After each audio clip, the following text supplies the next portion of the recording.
Capítulo V. Bienaventurados los afligidos. Justicia de las aflicciones. Causas actuales de las aflicciones. Causas anteriores de las aflicciones. Olvido del pasado. Motivos de resignación. El suicidio y la locura. Instrucciones de los espíritus, sufrir bien y sufrir mal. El mal y el remedio. La felicidad no es de este mundo. Pérdida de las personas amadas. Muertes prematuras. Si fuese un hombre de bien, habría muerto. Los tormentos voluntarios. La verdadera desgracia. La melancolía. Pruebas voluntarias. El verdadero cilicio. ¿Debe ponerse término a las pruebas del prójimo? ¿Será lícito abreviar la vida de un enfermo que sufre sin esperanza de curarse? Sacrificio de la propia vida. Provecho de los padecimientos para el prójimo. 1. Bienaventurados los que lloran, porque ellos serán consolados. Bienaventurados los que tienen hambre y sed de justicia, porque ellos serán saciados. Bienaventurados los que padecen persecuciones por la justicia, porque de ellos es el reino de los cielos. San Mateo 5:5, 6 y 10. 2. Bienaventurados vosotros, los que sois pobres, porque vuestro es el reino de los cielos. Bienaventurados vosotros, los que tenéis hambre ahora, porque seréis saciados. Felices vosotros, los que lloráis ahora, porque reiréis. San Lucas 6:20 y 21. Más hay de vosotros, los ricos, porque tenéis vuestro consuelo en el mundo.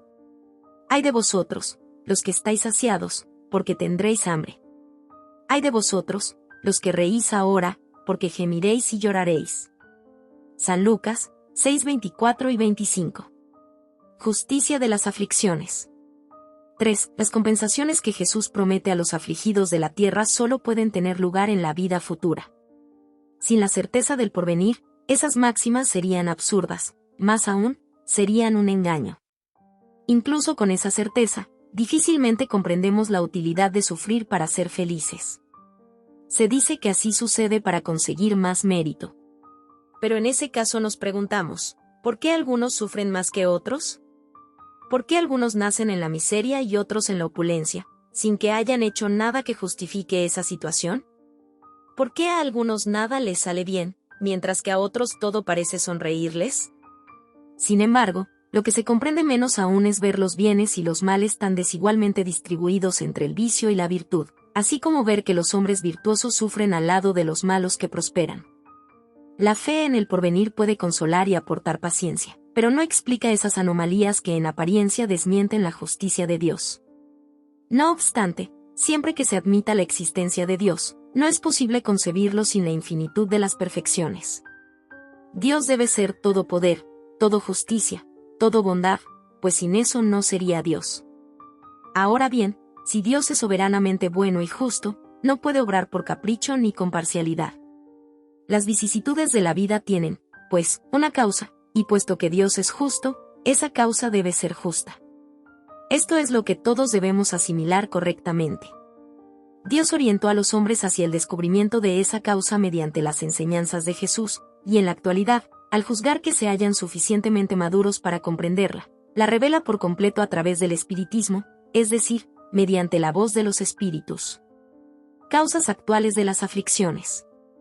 4. Las vicisitudes de la vida son de dos clases o, si se prefiere, tienen dos orígenes muy diferentes que conviene distinguir. Las hay cuya causa está en la vida presente, otras la tienen fuera de esta vida. Si nos remontamos al origen de los males terrenales, se reconocerá que muchos de ellos son una consecuencia natural del carácter y de la conducta de quienes los padecen. ¿Cuántos hombres caen por su propia culpa? ¿Cuántos son víctimas de su imprevisión, de su orgullo y de su ambición?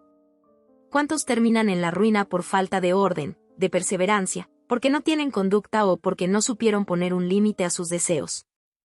¿Cuántas uniones desdichadas, porque son fruto de un cálculo de intereses o de la vanidad, y en las cuales el corazón no ha participado en modo alguno? ¿Cuántas disensiones y querellas funestas habrían podido evitarse con mayor moderación y menos susceptibilidad? ¿Cuántas dolencias y enfermedades son consecuencia de la intemperancia y de los excesos de toda clase? ¿Cuántos padres son infelices debido a sus hijos, porque no combatieron en ellos las malas tendencias desde el principio. Por debilidad o indiferencia dejaron que se desarrollaran en ellos los gérmenes del orgullo, del egoísmo y de la torpe vanidad, que vuelven insensible al corazón. Después, más tarde, cuando recogen lo que sembraron, se sorprenden y se lamentan de la falta de respeto y la ingratitud de sus hijos. Todos aquellos cuyo corazón ha sido lastimado por las vicisitudes y los desengaños de la vida, interroguen con serenidad a su conciencia, remóntense paso a paso hasta el origen de los males que los afligen, y descubrirán que la mayoría de las veces pueden afirmar: si hubiese hecho o si hubiese dejado de hacer tal cosa, no me encontraría en esta situación. ¿A quién, pues, debemos responsabilizar de todas esas aflicciones, sino a nosotros mismos? Por consiguiente, el hombre es, en un gran número de casos, el artífice de sus propios infortunios. No obstante, en vez de reconocerlo, encuentra más sencillo y menos humillante para su vanidad acusar de ello a la suerte, a la providencia, a la falta de oportunidades, a su mala estrella, cuando en realidad su mala estrella reside en su propia incuria. Los males de esa naturaleza aportan, con toda seguridad, una significativa contribución a las vicisitudes de la vida. El hombre habrá de evitarlas cuando trabaje para su mejoramiento moral tanto como lo hace para su mejoramiento intelectual. 5. La ley humana contempla ciertas faltas y las penaliza. El condenado puede, pues, reconocer que sufre la consecuencia de lo que ha hecho. Con todo, la ley no abarca, ni puede abarcar, todas las faltas. Reprime más especialmente a las que causan perjuicio a la sociedad, pero no a las que solo perjudican a quienes las cometen. Sin embargo, Dios quiere el progreso de todas sus criaturas, y por eso no deja impune ninguno de los desvíos del camino recto. No existe una sola falta, por mínima que sea, ni una sola infracción a la ley de Dios, que no tenga consecuencias forzosas e inevitables, más o menos molestas. De ahí se sigue que, tanto en las cosas de menor significación como en las importantes, el hombre siempre es castigado por donde pecó. Los padecimientos que resultan de su falta constituyen para él una advertencia de que ha obrado mal. Le sirven de experiencia, le hacen sentir la diferencia entre el bien y el mal, así como la necesidad de mejorar con el fin de evitar, en lo sucesivo, aquello que se transformó para él en una fuente de pesares. Si no fuera así, no tendría ningún motivo para enmendarse. Confiado en la impunidad, retardaría su adelanto y, por consiguiente, su felicidad futura. Pero algunas veces la experiencia llega un poco tarde. Cuando la vida ha sido desperdiciada y perturbada, cuando las fuerzas se han debilitado y el mal no tiene remedio, el hombre exclama: si al principio de la vida hubiese sabido lo que sé ahora, ¿cuántos pasos en falso habría evitado? Si tuviera que volver a empezar, me conduciría de muy distinto modo, pero ya no queda tiempo. Así como el obrero perezoso dice: perdí el día, él dice también: he perdido mi vida.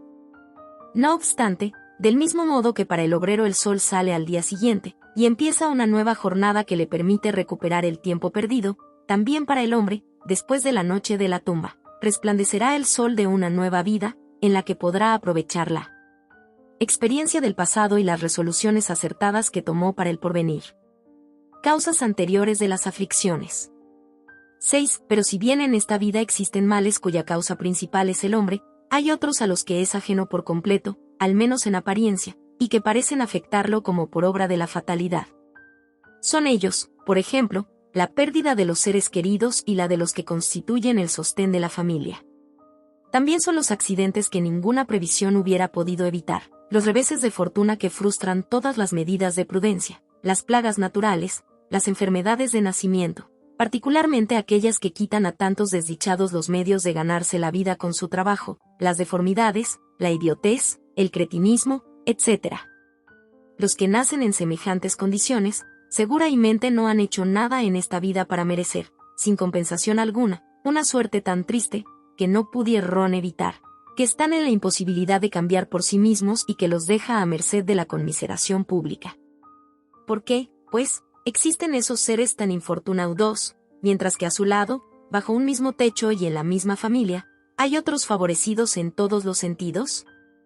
¿Qué diremos, por último, de esos niños que mueren en edad temprana, que no conocieron de la vida más que los padecimientos? Se trata de problemas que ninguna filosofía ha podido aún resolver, anomalías que ninguna religión ha podido justificar, y que serían la negación de la bondad, de la justicia y de la providencia de Dios, en la hipótesis de que el alma sea creada al mismo tiempo que el cuerpo, y que su suerte esté irremediablemente fijada después de una permanencia de algunos instantes en la tierra. ¿Qué han hecho esas almas, que acaban de salir de las manos del Creador, para sufrir tantas miserias en este mundo, así como para merecer en el porvenir una recompensa o un castigo cualquiera, cuando no han podido hacer ni bien ni mal?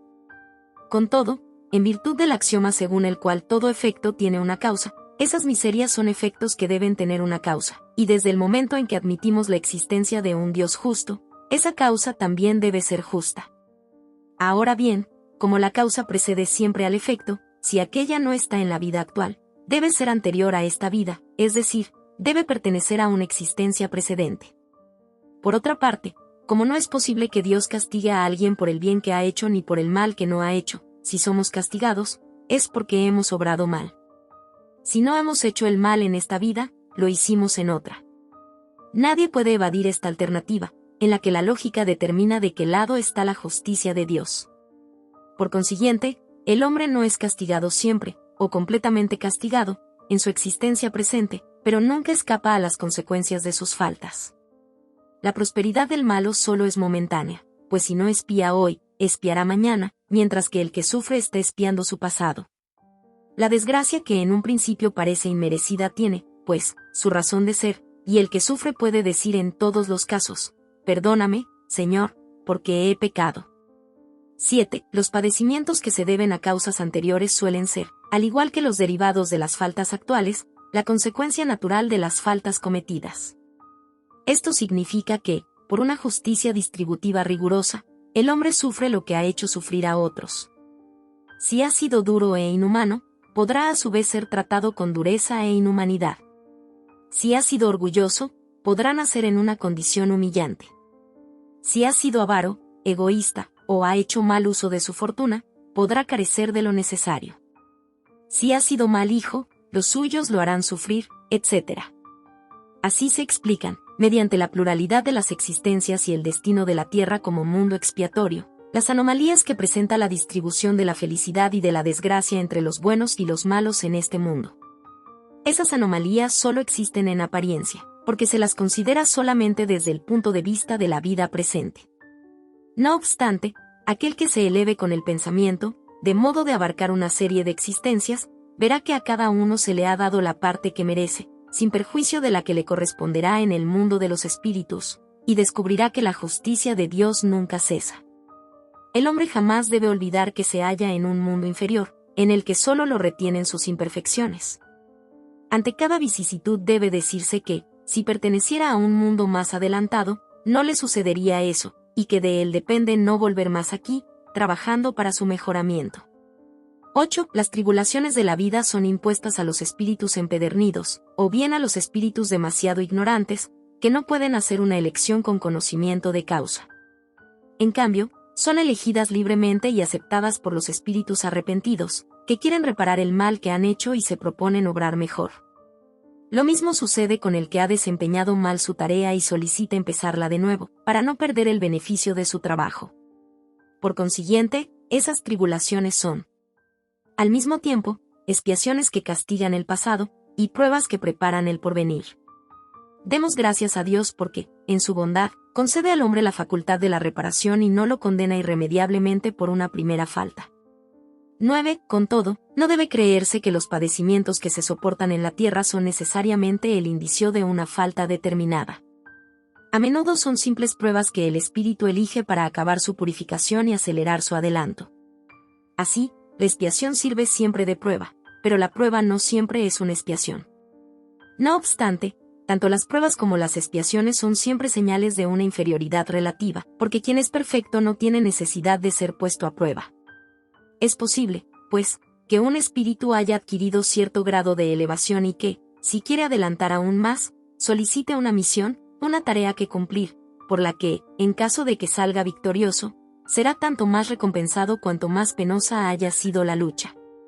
Tales son, en especial, esas personas de instintos naturalmente buenos, de alma elevada, de nobles sentimientos innatos, que parece que no trajeron nada malo de sus existencias precedentes, y que sufren con resignación cristiana los más grandes dolores y solo piden a Dios sobrellevarlos sin quejarse.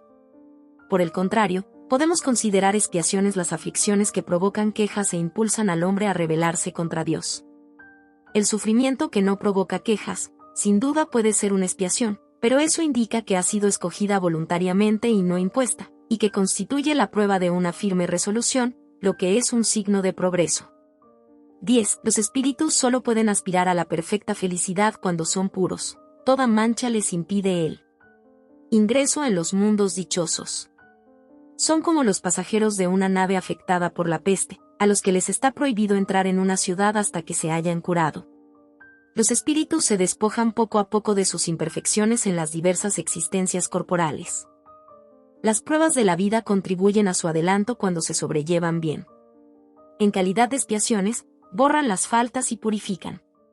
Son como el remedio que limpia las llagas y cura al enfermo. Cuanto más grave es el mal, tanto más enérgico debe ser el remedio. Por consiguiente, el que sufre mucho debe reconocer que tenía mucho que expiar, y alegrarse de que pronto estará curado.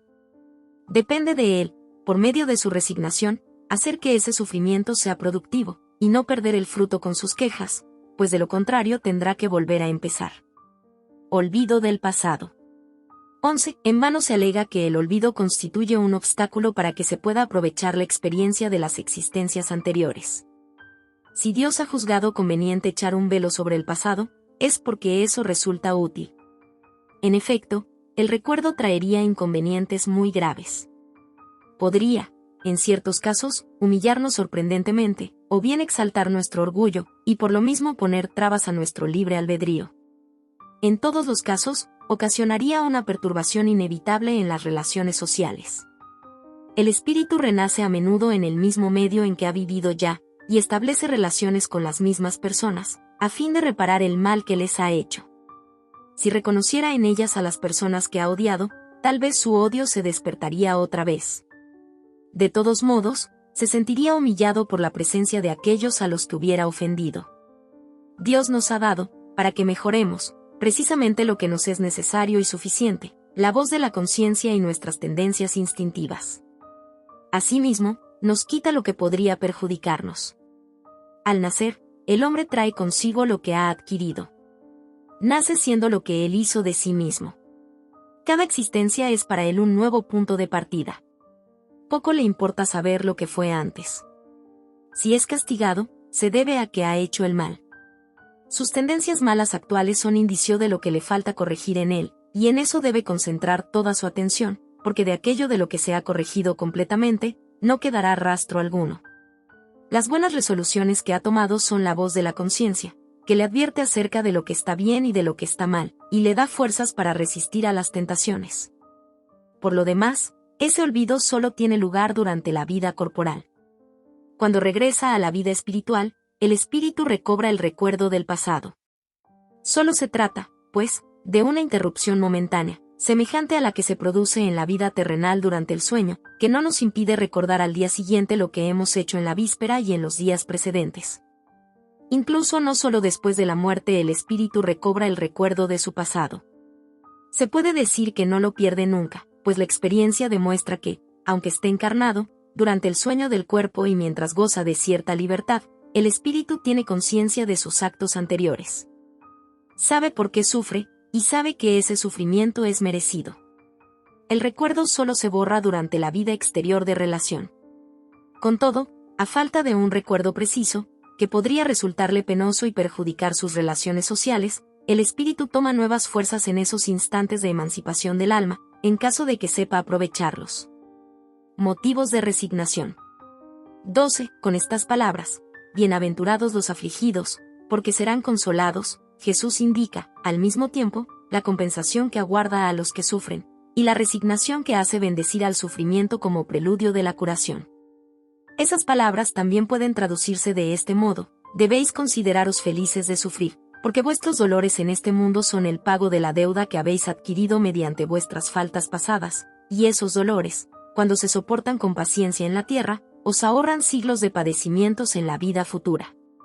Así pues, debéis sentiros felices de que Dios reduzca vuestra deuda y os permita que la saldéis ahora, pues eso os garantizará tranquilidad en el porvenir. El hombre que sufre es semejante al deudor de una cantidad importante, y a quien su acreedor propone: si hoy mismo me pagas la centésima parte de tu deuda, te condonaré el resto y quedarás libre. Si no lo haces, te perseguiré hasta que hayas pagado el último centavo. El deudor no se sentiría feliz de soportar toda clase de privaciones para liberarse mediante el pago de tan solo la centésima parte de lo que debe. En vez de quejarse de su acreedor, ¿no le daría las gracias? Ese es el sentido de estas palabras: bienaventurados los afligidos, porque serán consolados. Son felices porque pagan sus deudas, y porque después de hacerlo quedarán libres. No obstante, si por un lado pagan y por el otro vuelven a endeudarse, nunca se liberarán. Ahora bien, cada nueva falta aumenta la deuda, puesto que no hay una sola, sea cual fuere, que no lleve consigo su castigo necesario e inevitable. Si no es hoy, será mañana. Si no es en esta vida, será en otra.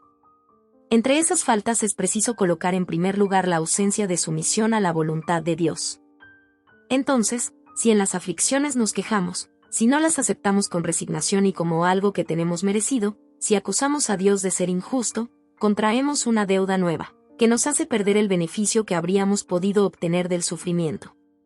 Por esa razón tendremos que empezar de nuevo, como si a un acreedor que nos presiona, le pagásemos una cantidad a cuenta, y la tomáramos en préstamo de nuevo. A su ingreso en el mundo de los espíritus, los hombres aún se encuentran como los obreros que se presentan el día de pago. A unos dirá el patrón: aquí tenéis el pago de vuestros días de trabajo. A otros, a los felices de la tierra, a los que hayan vivido en la ociosidad y que hayan cifrado su felicidad en la satisfacción del amor propio y en los goces mundanos, les dirá: nada os queda por recibir, porque ya habéis recibido vuestro salario en la tierra. Ide y comenzad de nuevo la tarea. 13. El hombre puede disminuir o aumentar la amargura de sus pruebas según el modo como encare la vida terrenal. Sufre tanto más cuanto más prolongada considera la duración del sufrimiento. Ahora bien, el que se coloca desde el punto de vista de la vida espiritual, abarca con una sola mirada la vida corporal. La ve como un punto en el infinito, comprende su brevedad y reconoce que ese momento penoso pasa muy pronto. La certeza de un porvenir próximo, que será más feliz, lo sostiene y lo anima, y en lugar de quejarse da gracias al cielo por los dolores que lo hacen adelantar. En cambio, para aquel que solo toma en cuenta la vida corporal, ésta le parece interminable, y el dolor pesa sobre él con toda su fuerza. El modo espiritual de considerar la vida corporal disminuye la importancia de las cosas de este mundo, incita al hombre a moderar sus deseos y a conformarse con su posición sin envidiar la de los otros, al mismo tiempo que atenúa la impresión moral de los reveses y los desengaños que experimenta. Con ello se obtiene la calma y la resignación, tan útiles para la salud del cuerpo como para la del alma, mientras que con la envidia, los celos y la ambición, el hombre se entrega voluntariamente al tormento y, de ese modo, incrementa las miserias y las angustias de su corta existencia. El suicidio y la locura. 14. La calma y la resignación que se logran mediante el modo espiritual de considerar la vida terrestre, así como la fe en el porvenir, otorgan al espíritu una serenidad que es la mejor prevención contra la locura y el suicidio. En efecto, es cierto que la mayor parte de los casos de locura se deben a la conmoción producida por las vicisitudes que el hombre no tiene coraje para soportar. Por consiguiente, si por la manera como el espiritismo le hace considerar las cosas de este mundo, el hombre toma con indiferencia, y aún con alegría, los reveses y los desengaños que en otras circunstancias lo habrían llevado a la desesperación, es evidente que esa fuerza, que lo coloca por encima de los acontecimientos, preserva su razón de las conmociones que, a no ser por dicha fuerza, lo habrían perturbado. 15. Lo mismo ocurre con el suicidio. Si exceptuamos los suicidios que tienen lugar en estado de embriaguez o de locura, a los que se puede denominar inconscientes, es evidente que, cualesquiera que sean los motivos particulares alegados, la causa del suicidio siempre es el descontento. Ahora bien, aquel que está convencido de que solo es desdichado por un día y que los días siguientes serán mejores, fácilmente se armará de paciencia. Solo se desespera en caso de que no vea el término de sus padecimientos. ¿Pero qué es la vida humana con respecto a la eternidad, sino mucho menos que un día? Con todo, el que no cree en la eternidad, el que considera que todo en él concluye con la vida y que, además, es agobiado por la tristeza y el infortunio, solo en la muerte ve la solución para sus desventuras. Como no espera nada, encuentra muy natural, e incluso muy lógico, abreviar sus miserias mediante el suicidio. 16. La incredulidad, la simple duda acerca del porvenir, en una palabra, las ideas materialistas, son las más grandes instigadoras del suicidio, pues engendran la cobardía moral. Cuando vemos a algunos hombres de ciencia, que apoyados en la autoridad de su saber se esfuerzan en demostrar, a quienes los escuchan o leen, que el hombre nada tiene que esperar después de la muerte, no están tratando de convencerlos de que, si son desdichados, lo mejor que pueden hacer es matarse. ¿Qué podrían decirles para desviarlos de esa consecuencia? ¿Qué compensación pueden ofrecerles? ¿Qué esperanza pueden darles? Ninguna, sino la nada. De ahí es preciso concluir que si la nada es el único remedio heroico, la única perspectiva, más vale caer en ella cuanto antes y no más tarde, y de ese modo sufrir durante menos tiempo. La propagación de las ideas materialistas es, por consiguiente, el veneno que inocula la idea del suicidio en una gran cantidad de personas, y aquellos que se convierten en sus apóstoles asumen una tremenda responsabilidad. Dado que con el espiritismo no queda lugar para la duda, el concepto acerca de la vida cambia. El creyente sabe que la vida se prolonga indefinidamente más allá de la tumba, pero en muy diferentes condiciones. De ahí la paciencia y la resignación, que lo desvían naturalmente de la idea del suicidio. De ahí, en una palabra, el valor moral. 17. El espiritismo produce además, en ese aspecto, otro resultado también positivo, y tal vez más concluyente. Nos presenta a los propios suicidas, que acuden a explicarnos la desdichada situación en que se encuentran, lo cual demuestra que nadie viola impunemente la ley de Dios, que prohíbe al hombre abreviar su vida. Entre los suicidas encontramos aquellos cuyos padecimientos, aunque sean transitorios y no eternos, no dejan de ser menos terribles. La naturaleza de esos padecimientos invita a reflexionar a todo aquel que esté tentado de partir de aquí antes de que Dios lo disponga. El espírita tiene, pues, varios motivos para contraponer a la idea del suicidio, la certeza de una vida futura, en la cual sabe que será tanto más feliz cuanto más desdichado y más resignado haya sido en la tierra, la certeza de que, si abrevia su vida, obtendrá un resultado enteramente opuesto al que esperaba, que se libera de un mal para caer en otro peor aún, más prolongado y más terrible, que se equivoca si cree que al matarse irá más pronto al cielo, que el suicidio es un obstáculo para reunirse en el otro mundo con los seres que son objeto de su afecto y que esperaba encontrar allí. La consecuencia de todo eso es que el suicidio solo le reserva decepciones, razón por la cual es contrario a sus propios intereses. Por eso el número de suicidios que ha evitado el espiritismo es considerable, y de ello podemos inferir que cuando todos los hombres sean espíritas ya no habrá suicidios conscientes. Por lo tanto, si comparamos los resultados de la doctrina materialista con los de la doctrina espírita, solo desde el punto de vista del suicidio, verificamos que la lógica de aquella conduce a él, mientras que la lógica de ésta lo impide. Eso es lo que la experiencia confirma. Instrucciones de los espíritus. Sufrir bien y sufrir mal. 18. Cuando Cristo dijo, «Bienaventurados los afligidos, porque de ellos es el reino de los cielos», no se refería de modo general a los que sufren, pues todos los que están en la tierra sufren, tanto quienes ocupan un trono como los que duermen sobre la paja. No obstante, desgraciadamente, pocos son los que sufren bien. Pocos comprenden que solo las pruebas que se soportan bien son las que conducen al reino de Dios. El desaliento es una falta. Dios se rehúsa a brindaros consuelo cuando os falta valor. La oración es un sostén para el alma, pero no basta, es preciso que se apoye en una fe viva en la bondad de Dios. Se os ha dicho a menudo que Él no deposita una pesada carga sobre espaldas débiles. La carga es proporcional a las fuerzas, así como la recompensa será proporcional a la resignación y al valor. La recompensa tendrá tanto más valor cuanto más penosa haya sido la aflicción. Pero esa recompensa debe ser merecida, por eso en la vida abundan las tribulaciones. El militar que no es enviado a las líneas de fuego no está satisfecho, porque el descanso en el campamento no es propicio para su ascenso. Sed, pues, como el militar, y no anheléis un descanso con el que se entorpecería vuestro cuerpo y se embotaría vuestra alma. Cuando Dios os envíe a la lucha, poneos alegres. Esa lucha no consiste en el fuego de la batalla, sino en las amarguras de la vida, en las que a veces se necesita más valor que en un combate sangriento, pues quien se mantiene firme ante el enemigo puede flaquear bajo el peso de una pena moral. El hombre no recibe recompensa alguna para esa clase de valor, pero Dios le reserva la palma de la victoria y un lugar glorioso.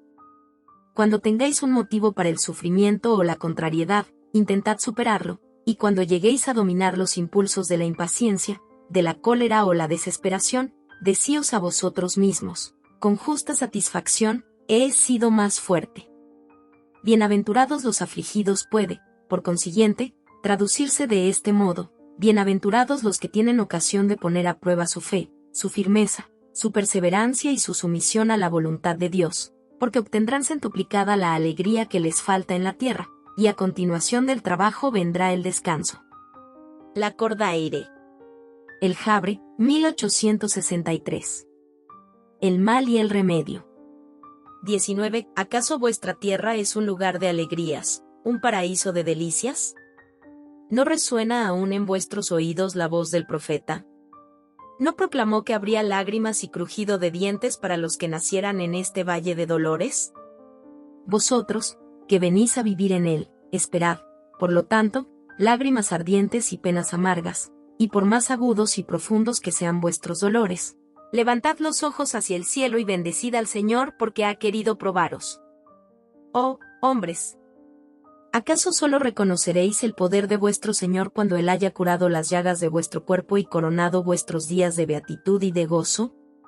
¿Acaso solo reconoceréis su amor cuando haya adornado vuestro cuerpo con todas las glorias y le haya devuelto su resplandor y su blancura? Imitad a aquel que se os dio como ejemplo. Cuando llegó al grado extremo de la abyección y de la miseria, tendido en un estercolero 8, dijo a Dios, Señor, he conocido todos los goces de la opulencia, y me habéis reducido a la miseria más profunda. Gracias, gracias, Dios mío, porque has querido poner a prueba a vuestro servidor, hasta cuando vuestras miradas se detendrán en los horizontes delineados por la muerte. ¿Cuándo querrá vuestra alma lanzarse por fin más allá de los límites de una tumba? Con todo, aunque tuvierais que llorar y sufrir toda una vida, ¿qué representaría eso al lado de la gloria eterna que se reserva al que haya soportado la prueba con fe, amor y resignación? Buscad, pues, el consuelo para vuestros males en el porvenir que Dios os prepara, y buscad la causa de esos males en vuestro pasado. Y vosotros, los que más sufrís, consideraos los bienaventurados de la tierra. En el estado de desencarnación, cuando hacíais planes en el espacio, elegisteis vuestras pruebas porque os considerasteis suficientemente fuertes para soportarlas. 8 Véase Job, 1-8. N del T. ¿Por qué os quejáis ahora? Vosotros, que habéis pedido la fortuna y la gloria, lo hicisteis para sostener la lucha contra la tentación y derrotarla. Vosotros, que habéis pedido luchar con el cuerpo y el alma contra el mal moral y físico, sabíais que cuanto más difícil fuese la prueba, tanto más gloriosa sería la victoria, y que si triunfabais, aunque vuestro cuerpo fuese arrojado a un estercolero, a su muerte dejaría escapar de él un alma resplandeciente de blancura, purificada por el bautismo de la expiación y el sufrimiento. Así pues, ¿qué remedio hemos de prescribir a los aquejados por crueles obsesiones y males lacerantes? Solo uno es infalible, la fe, la mirada puesta en el cielo. Cuando en el apogeo de vuestros más crueles padecimientos cantéis alabanzas al Señor, el ángel que se halla a vuestra cabecera os indicará con su mano la señal de la salvación y el lugar que habréis de ocupar un día. La fe es el remedio apropiado para el sufrimiento. Enseña siempre los horizontes del infinito, ante los cuales se diluyen esos escasos días sombríos del presente. Ya no nos preguntéis, pues, ¿cuál es el remedio necesario para curar tal úlcera o tal llaga, tal tentación o tal prueba? Tened en cuenta que el que cree se fortalece con el remedio de la fe, y que el que duda un instante de su eficacia recibe de inmediato su castigo, porque a continuación experimenta las punzantes angustias de la aflicción. El Señor ha marcado con su sello a todos los que creen en Él. Cristo os dijo que con la fe se transportan las montañas, y por mi parte os digo que aquel que sufre y tiene la fe como resguardo, será puesto bajo su égida y ya no sufrirá. Los momentos de más intensos dolores serán para él las primeras notas de la dicha eterna. Su alma se desprenderá de tal modo del cuerpo que, mientras éste se retuerza entre convulsiones, aquella planeará sobre las regiones celestiales, entonando con los ángeles himnos de reconocimiento y de gloria al Señor. Felices los que sufren y lloran. Que haya alegría en sus almas, porque Dios las colmará de bendiciones. San Agustín. París, 1863.